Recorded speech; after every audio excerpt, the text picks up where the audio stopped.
সোহেল তাজ, মরহুম তাজউদ্দিন আহমেদ এবং জোহরা তাজউদ্দিনের সন্তান সোহেল তাজ, তাকে নিয়ে সম্প্রতি আলোচনা হচ্ছে রাজনীতিতে। তার একটি সাক্ষাৎকার প্রচার করেছে মানবজমিন।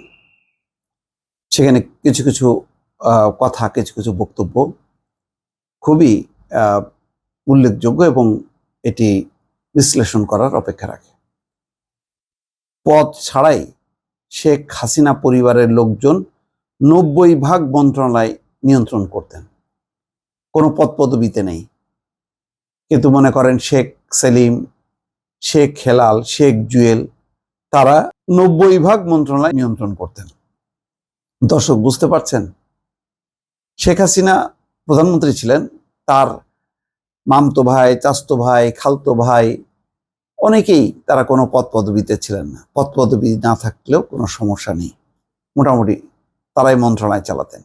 আর এই মন্ত্রণালয় চালাতে যেই কিন্তু সোহেল তাজের সঙ্গে এই 15 বছরের শাসনামলের প্রথম ভাগে চরম দ্বন্দ্ব তৈরি হয় শেখ সেলিমের, এবং পরে তিনি শুধু মন্ত্রিত্ব না, পরে এমপি পদ থেকেও তিনি পদত্যাগ করেন।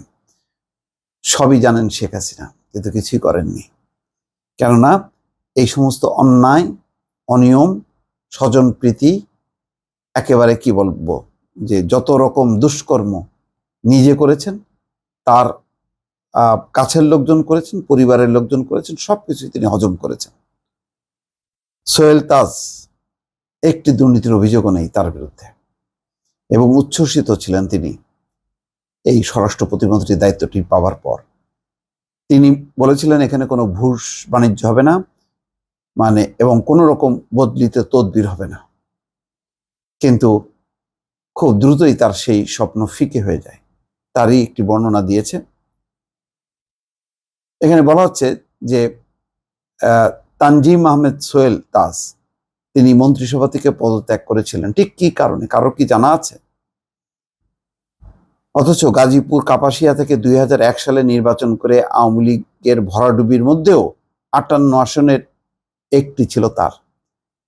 পরবর্তীতে 111-এর পর 2008 সালে এমপি নির্বাচিত হয়ে স্বরাষ্ট্র প্রতিমন্ত্রীর দায়িত্ব পান, কিন্তু বেশি দিন তিনি দায়িত্ব পালন করতে পারেননি। স্বেচ্ছায় দায়িত্ব থেকে সরে দাঁড়িয়েছিলেন, কিন্তু কেন পদত্যাগ করেছিলেন তা স্পষ্ট করেননি সোহেল তাজ। গণঅভ্যুত্থানে আওয়ামী লীগ সরকারের পতনের পর মানবজমিনের সঙ্গে মুখোমুখি হয়েছিলেন তিনি। তারপর অনেক বক্তব্য তিনি দিয়েছেন। প্রভাবশালী ব্যক্তির নাম না বললেও তখন আলোচনা ছিল আওয়ামী লীগের প্রেসিডিয়াম সদস্য শেখ ফজলুল করিম সেলিম পুলিশের বদলি সহ সব নিয়ন্ত্রণ করতেন, যা মেনে নিতে পারেননি সোহেল তাজ। শেখ সেলিম তখন সরকারের কোনো দায়িত্বে ছিলেন না।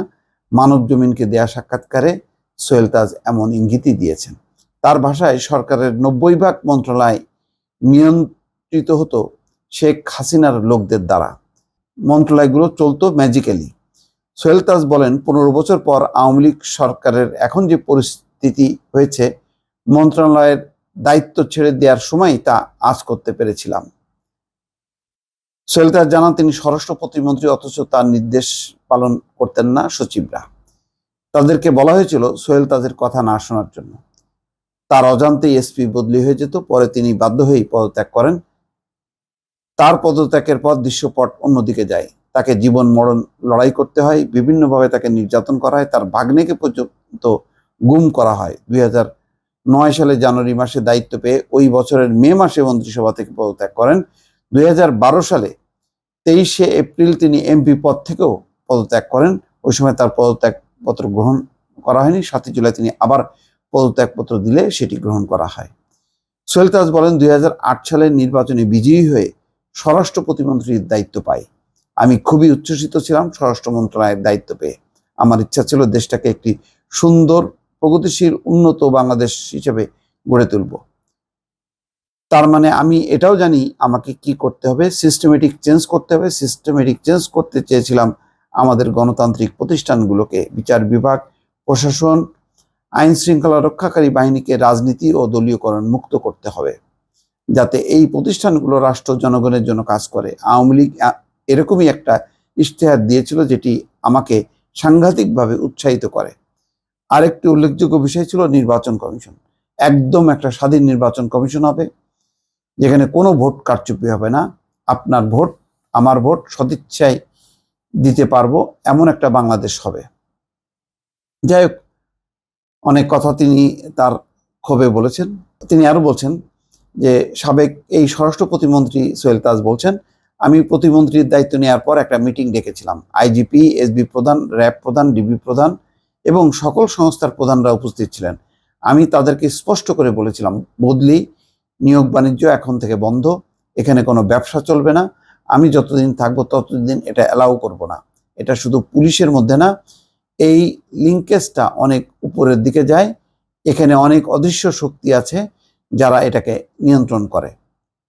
অনেক ক্ষেত্রে আমার অজান্তেই একটা অদৃশ্য শক্তি কাজ করে নেয়, এসপি বদলি হয়ে যায়, অথচ আমি নিজেই জানতাম না। এই ধরনের ঘটনা যখনই ঘটতে লাগলো তখন আমি মনে করলাম এখানে একটা পদ নিয়ে বসে থাকার কোনো মানে হয় না।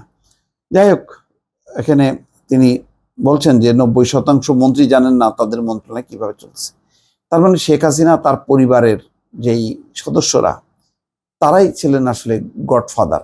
মন্ত্রণালয়গুলো তারাই চালাতেন, আর মন্ত্রী নামের যে মানুষগুলো ছিল তারা ছিল আসলে শেখ হাসিনার চাকর বাকর। দর্শক ভালো থাকবেন, আল্লাহ হাফেজ।